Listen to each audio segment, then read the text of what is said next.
सामोरे जायला टरकतात त्यांना देशाच्या पंतप्रधानपदी राहण्याची नैतिक अधिकार आहे का? किंवा जे गृहमंत्री मोठ्या मोठ्या बाता मारतात,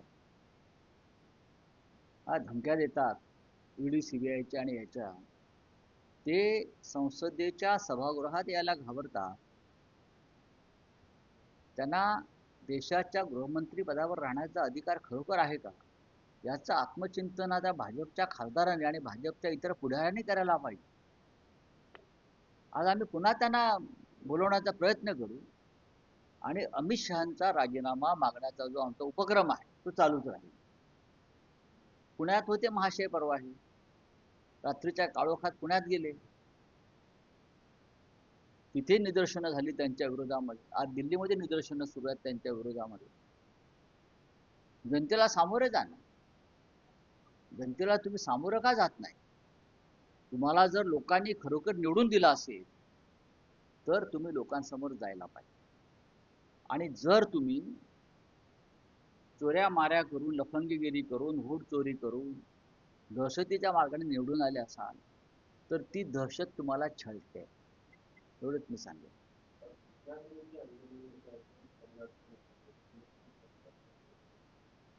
घटनाविरोधी कसं काय असू शकतं आंदोलन? कोणतंही आंदोलन हे घटनाविरोधी असू शकत नाही. भारतीय मुळात राष्ट्रीय स्वयंसेवक संघाचा जो इतिहास आहे, ते त्यांची जी विचारधारा आहे, ते भारतीय संविधानाला मानत नाही, ते भारतीय तिरंग्याला मानत नाही, ते भारताच्या स्वातंत्र्याला मानत नाही. त्यांनी 52 वर्ष आपल्या कार्यालयावर तिरंगा फडकावला नव्हता. ते त्यांना एक स्वतंत्र संविधान निर्माण करायचं आहे, हे सगळ्यांना माहिती आहे. आणि म्हणून त्यांना 850 खासदारांचं बळ निर्माण करून भारताचं संविधानच खतम करायचं आहे. त्याच्यामुळे आंदोलन हे संविधान विरोधी आहे असं म्हणणं हा डॉक्टर बाबासाहेब आंबेडकरांच्या संविधानाचा अपमान आहे. मग गेल्या अनेक वर्षामध्ये भारतीय जनता पक्षाने केलेली जी आंदोलनं होती ती कोणत्या संविधानाच्या चौकटीत बसत होती? जयप्रकाश नारायण यांचं आंदोलन 1975 हे संविधानाच्या कोणत्या चौकटीत बसत होतं? हे जे कोणी संघाचे महनीय पुढारी आहेत त्यांनी या देशाला सांगायला पाहिजे. आपण सगळे भाजपचे लोक, तुम्ही हा देश चालवताना संविधानाचा आदरच करायला तयार नाही. या देशातला तरुण वर्ग जंत्रमंतरवर जमला आणि एका भ्रष्ट शिक्षण मंत्र्याचा राजीनामा मागितला, ज्याच्यामुळे 20 विद्यार्थ्यांनी आत्महत्या केल्या. त्याचा राजीनामा मागणं हे घटना बाह्य आहे असं कोणाला वाटत असेल तर त्या माणसाची मानसिकता तपासावी लागेल. संघाची वरिष्ठ व्यक्ती जर आपल्या पद्धतीने विधानं करत असतील तर मग ज्या पद्धतीनं इथून मागं आम्ही शिक्षण मंत्र्याच्या राजीनाम्याचा इतका वेळ लागला, संघाचं पाठबळ होतं असं म्हणायचं या सगळ्या अडचणीचं काय? नाही, नक्कीच नक्कीच. बघा की मुळात सरसंघचालक मोहन भागवत यांना हे वक्तव्य मान्य आहे का? मला हे कोणी केलंय माहित नाही. अतुल लिमये, हा, कोणी केलंय माहित नाही. अच्छा, अतुल लिमये यांनी महाराष्ट्रामध्ये 80,000 कॉर्नर बैठका घेतल्या होत्या आमचा पराभव करण्यासाठी. त्याच्यामुळे ते अशा प्रकारची वक्तव्य करू शकतात. बरोबर आहे. सरसंघ चालकांना माझं आव्हान आहे, जंतर मंतरवरचं आंदोलन हे असंविधानिक आहे की नाही, होतं की नाही याच्यावर त्यांनी भाष्य करावं.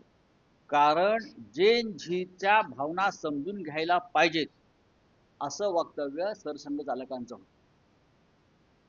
जेव्हा आंदोलन सुरू झालं तेव्हा तरुणांच्या जेन झीच्या भावना ज्या आहेत त्या समजून घेतल्या पाहिजे असं सन्माननीय परमपूज्य सरसंघचालक मोहनराव भागवत यांचं म्हणणं होतं आणि ते योग्य होतं.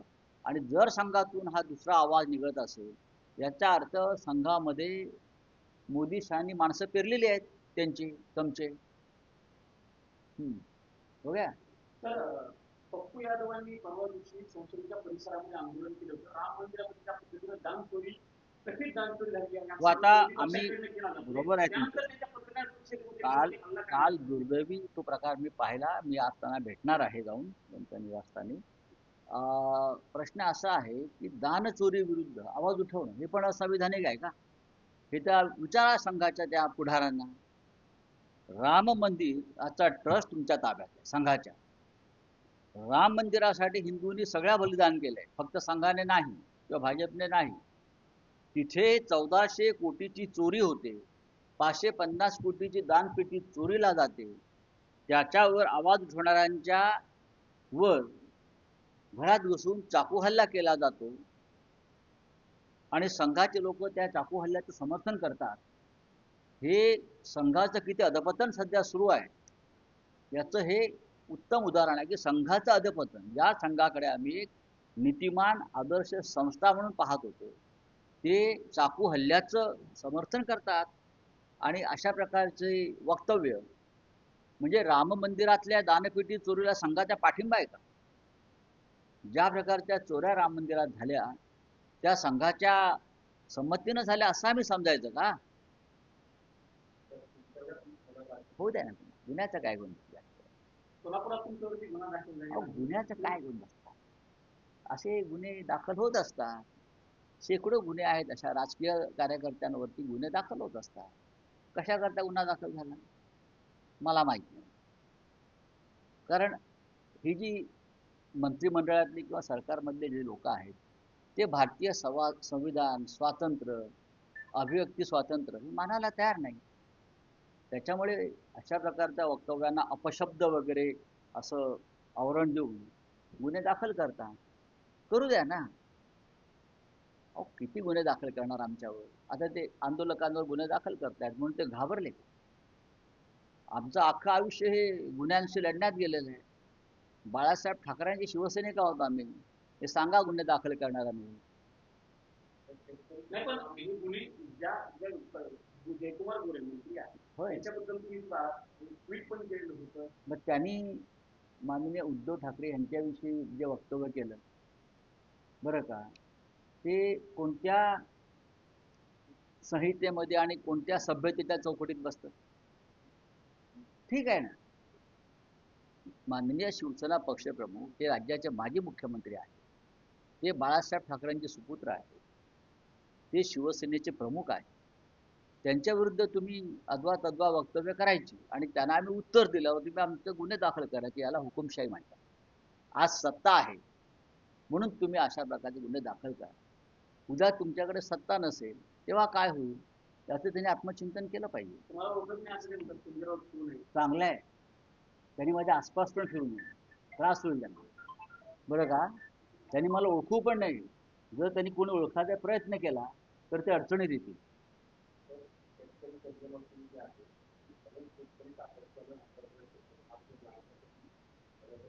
बघा, लाडक्या बहिणींचा योजना आणि कर्जमाफी योजना या दोन्ही फसव्या आहेत. हा भूल आहे. हे लवकरच त्या विषयातले तज्ज्ञ शेतकरी नेते त्याच्यावर बोलतील. नाशिकमध्ये खड्डे झालेले आहेत आणि आता बॅनर झालेले आहे. जर खड्डे नाशिक करायचं असेल तर छगन भुजबळ यांना पालकमंत्री पदावरून आता सुरू झालेला आहे. कोणी पालकमंत्री झाल्यामुळे किंवा बदलल्यामुळे नाशिककरांच्या जीवनातले खड्डे दूर होणार असतील तर राज्याच्या मुख्यमंत्र्यांनी विचार करावा. सध्या नाशिकची जबाबदारी भाजपच्या चंपतरायकडे आहे. त्याच्यामुळे हे खड्डे वाढतात, भ्रष्टाचार वाढतो, हे खरं आहे. म्हणून ते भाजपचे चंपतराय बसलेत ना तिथे, मंत्री आहेत ना ते. त्या भाजपच्या चंपतराय यांचं लक्ष खड्ड्यांपेक्षा किंवा उत्तम कामापेक्षा ठेकेदारां आणि कमिशनबाजी याच्याकडेच आहे. चला, और क्या हिंदी में कुछ आहे? हाँ, आम्हालाही वाटतं की देवेंद्र फडणवीस यांनी दिल्लीत येऊन आधी शिक्षण मंत्री पदाचा भार घ्यावा, जे इच्छा आहे प्रधानमंत्र्याची आमच्या, आणि त्यानंतर त्यांनी ते शिखर पार करावं. महाराष्ट्राचा माणूस जर होणार असेल तर नक्कीच त्यांना शुभेच्छा आहेत. आणि त्या माननीय उद्धव ठाकरे यांनी शुभेच्छा दिलेल्या आहेत. पण प्रधानमंत्री एक चांगला शिक्षण मंत्री शोधतायत या देशाला. सभ्य, सुसंस्कृत, अभ्यासू, प्रशासनावर पकड असणारा. आणि ते सध्या तरी मोदींच्या नजरेमध्ये फक्त देवेंद्र फडणवीस आहे.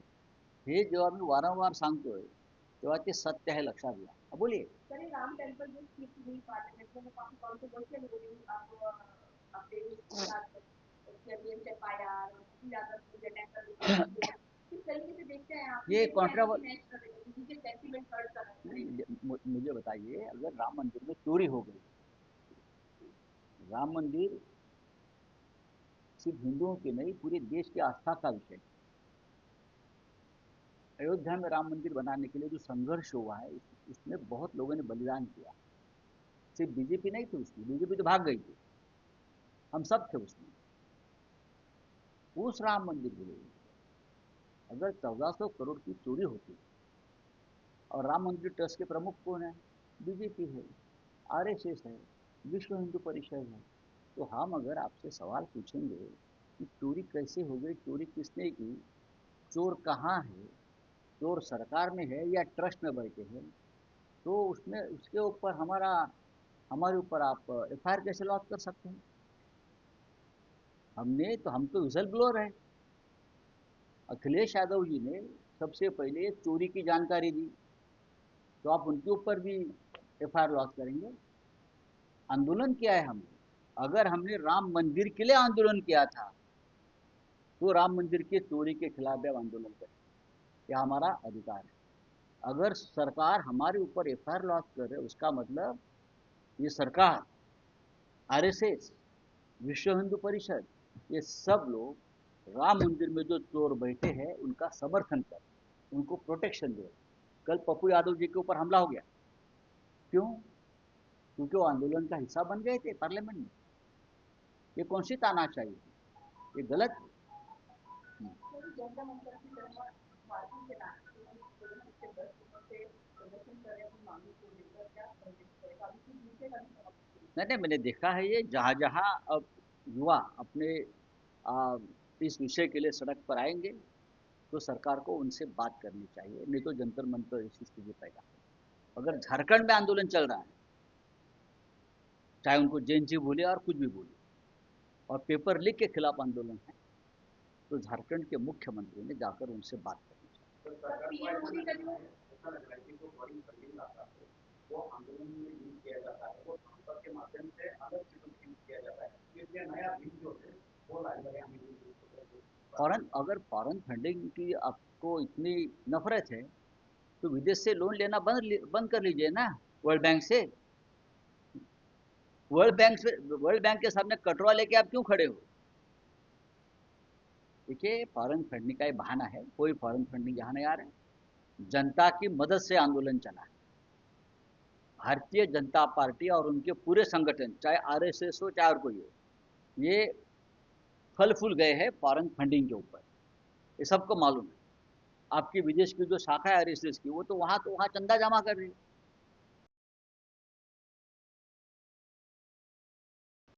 उसका काम क्या है? विदेश से फंड लाना पार्टी के लिए. चलिए, थैंक यू. पीएम मोदी की जो स्टेटमेंट थी कि अगर फॉरगिव करता हूँ तो उसके बाद राहुल गांधी ने बोला कि इसको जरूरत नहीं है. बराबर है, मैंने भी कहा कि यूथ ने जाकर आपसे दया की याचना नहीं की है ना, हमें माफ करिए. आप कौन होते हो फिर माफी देने वाले? हमने जाकर आपसे कहा है कि सर हमको माफी कर, हमारी भूल हो गई सर. नहीं, आज भी वो डटे हैं बच्चे लोग लड़ने के लिए. आप कैसे माफ कर सकते हो बिना पूछे? ये नौटंकी है सब. नौटंकी चलती रहेगी मोदी जी की, और कुछ महीने आपको उनको झेलना पड़ेगा. एफआईआर भी दाखिल नहीं होने वाली है. लड़की भी छोटी, एक लड़की जो भाषा यूज की थी उसके ऊपर एफआईआर नहीं देखो, ये जोर जबरदस्ती बच्चों को पकड़कर, उनके पेरेंट्स को पकड़कर उनसे माफी मंगवा रहे हैं, वीडियो बना रहे हैं, उससे कुछ नहीं होगा. भीम जी को आप कुचलना नामुमकिन है. तीसरा भी संसद के कार्यकर्ता क्या लगता है काम करना है? अमित शाह को आने दो सदन में, फिर देख लेंगे.